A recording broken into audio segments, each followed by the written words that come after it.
Our next question comes from James, and this one's for you, Scott.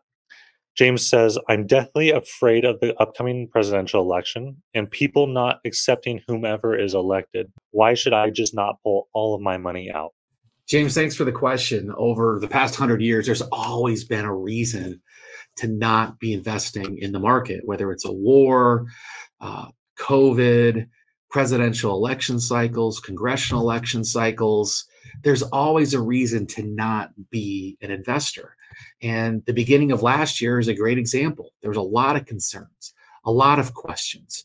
And if you were in CDs or in money market, you were better off invested in the market than in those conservative instruments. You left money on the table. And so I think that's one of the concerns in a higher interest rate environment and in an inflationary environment, as your money needs to keep up and you need to get the growth that you're projecting for your long-term financial security. So I think how you invest, it needs to be part of an overall plan and overall strategy.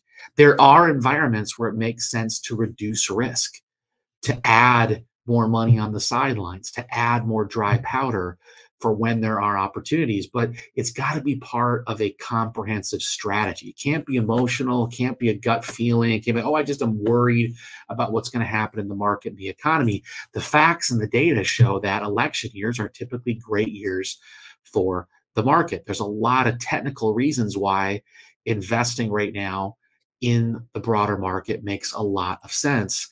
And so you have to take that into account when you're thinking about your overall long-term investment strategy. Just pulling your money out and putting on the sidelines, if it's part of a plan, if it's part of a strategy, could make sense if you're de-risking, but you need to have a bigger picture view, and you have to make sure that you're not making those decisions just based on emotion and based on feelings.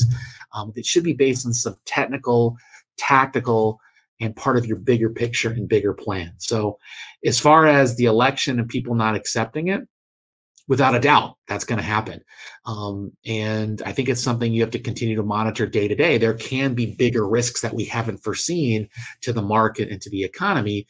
I think the bigger thing to keep an eye on is inflation over this next year. If inflation comes back, I think the market gets hit.